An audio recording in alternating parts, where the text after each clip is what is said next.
जसा माणूस म्हणून आहे तसंच तो दिग्दर्शक आणि रायटर म्हणून सुद्धा आहे की तो पहिला प्रयोग झाला तिथेच मी स्वतःला म्हटलं होतं की ओके आता झालं, आता हुश्य झालाय आपल्याला, खिंड लढवली. खरं म्हणजे कुलकर्णी दाम्पत्याने ठरवलं आहे की ट्रॉफीज आपल्या घरीच आल्या पाहिजेत नाट्यगौरवच्या, आहे ना. सो वेगवेगळ्या नाटकांसाठी नॉमिनेशन आहे. एकतर नाट्यगौरव पुरस्कार सोहळे एकंदरीत तुमचीच ओळखसुद्धा नाटकांनी झाली होती, राईट. आणि कट्टू आता पुरस्कार सोहळ्यांमध्येही एकत्र यायला मिळतं आहे. किती भारी गोष्ट आहे.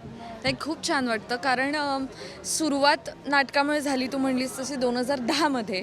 आणि आत्ता आम्ही वेगवेगळी कामं करून कुठे कुठे आता पुन्हा एकदा या स्टेजला आलो आहोत की आम्ही एकत्र काम करत आहोत. त्यांनी लिहिलेल्या नाटकात मी काम करते, एकत्र नामांकनं आहेत आणि अनेक मित्रमैत्रिणींना नामांकनं आहेत. सगळेजणं एकटीची गोष्टचा परफॉर्मन्स आहे, फिल्टर कॉफीसाठी ह्याला नामांकन आहे, शंकर जयकिशनचा परफॉर्मन्स आहे, वरवरचे वधूवरचा परफॉर्मन्स.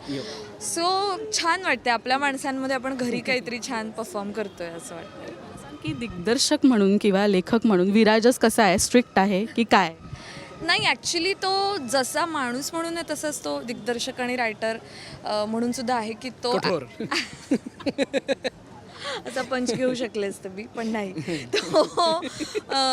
तो कन्सिडरेट आहे बऱ्यापैकी, म्हणजे त्याला ॲक्टरचा विचार करून तो हे करतो. आणि त्याला जर एखादी गोष्ट आवडली नसेल तर रायटर असल्यामुळे तो खूप त्याला असं छान शुगर कोट करून ॲक्टरला सांगतो आणि मग त्याला पाहिजे ते करून घेतो. शंकर जयकिशनमध्ये भरत सर आणि महेश सर सोबत असताना एक वेगळंच दडपण असतं की आपण ती खिंड तर लढवली आहे, ते ऑलरेडी आहे. आता कट्टू नॉमिनेशन, त्यांच्यासोबत काम करण्याचा एक्सपिरियन्स पण सांग आणि आत्ता नॉमिनेशनपर्यंतचा प्रवास हा. नाही, खरं तर खूपच दडपण होतं मला, कारण 3च कॅरेक्टर्स आहेत, भरत सर, मी आणि महेश सर. आणि पहिला प्रयोग झाला तिथेच मी स्वतःला म्हटलं होतं की ओके आता झालं, आता हुश्य झालाय आपल्याला, खिंड लढवली, तू म्हटलीस तसं. आणि नामांकन मिळालं, खूप छान वाटतंय कारण आपल्या कामाची दखल झीनी घेतली, ही खूप मोठी गोष्ट वाटते. आणि विराजसने लिहिलेल्या कॅरेक्टरला सादर करताना, त्या दोघांसमोर सादर करताना खूप मजा येते, मला छान वाटते. बायको म्हणून तर ती उत्तम आहेच, अभिनेत्री म्हणून किंवा तुझ्या नाटकातली एक कलाकार म्हणून ती कशी आहे?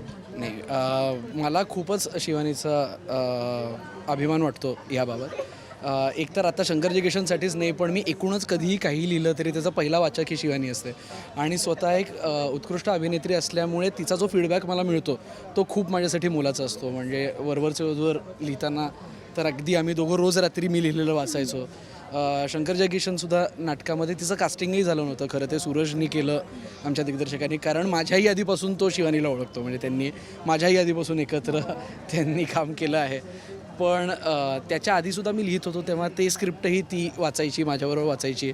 अनेक वेळा तिचाच रोल नाही तर ती महेश सरांचा किंवा भरत सरांचाही रोल माझ्याबरोबर वाचायची. त्यामुळे ते उभं करायला खरा तिचा हातभार मला अगदी गरजेचा होता आणि तो तिने खूप जेन्युनली दिला. त्यामुळे मला खूप अभिमान वाटतो. खूप आनंद होतो की नॉमिनेशन आहे दोघांना पण. ट्रॉफीज अशा भरून घरी घेऊन जा दरवर्षी आणि असेच कपल गोल्स देत राहा. Thank you so much. थँक्यू.